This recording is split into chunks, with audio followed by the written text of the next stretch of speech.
Member from Essex. Thank you very much, Speaker. My question is to the Premier.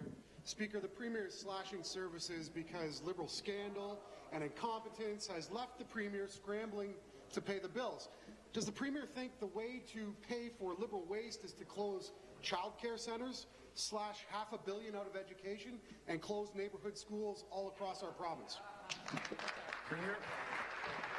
Well, Mr. Speaker, I'm going to assume that this is the beginning of the NDP's attack on a budget that they have not read, Mr. Speaker, that they have not seen yet. And, Mr. Speaker, the assumptions underlying which they ran on. So the fact is, Mr. Speaker, we are investing in people. We have been doing that. We will continue to do that, investing in their talent and skills. We are investing in infrastructure, Mr. Speaker, and by that I mean the roads and bridges across this province. I mean the transit that is needed, Mr. Speaker. We are making those investments in order to allow our economy to continue to recover and to thrive, Mr. Speaker. We are setting up a retirement security plan, Mr. Speaker, that is going to allow people in this province to be more secure in their retirement. Answer. And we are creating a dynamic business climate, Mr. Speaker, that allows private business to do what they do best, and that is create the jobs that we know we need in this province, Mr. Speaker. Thank you, Speaker. Does the Premier think that the best way to keep funding Liberal waste and scandals is for the Liberal government to fire nurses in Sudbury, Timmins, Quinte, Leamington, or Sault Ste. Marie? Well, Mr. Speaker, since that's not what we're doing, I would challenge the premise of the question, Mr. Speaker, because we continue to make investments in those very services that are needed in all of those communities, Mr. Speaker. And we're going to do that with a budget that is based on an elimination of the deficit by 2017-18, Mr. Speaker.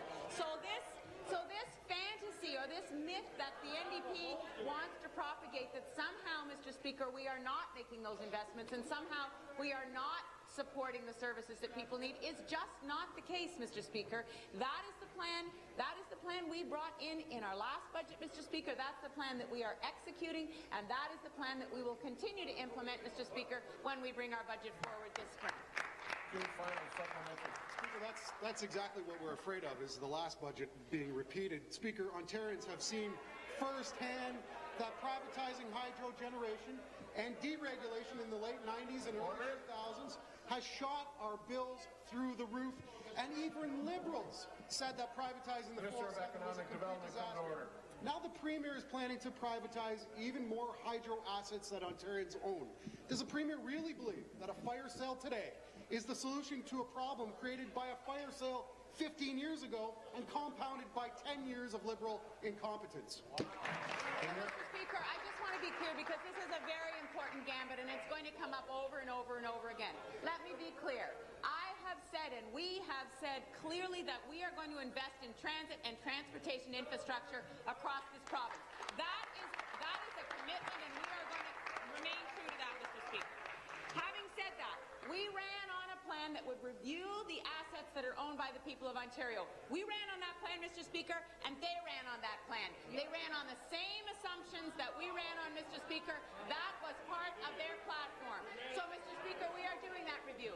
And now, Mr. Speaker, the third party has said we don't think there should be any change in the LCBO or in the beer store, Mr. Speaker. We don't think there should be any change in Hydro One.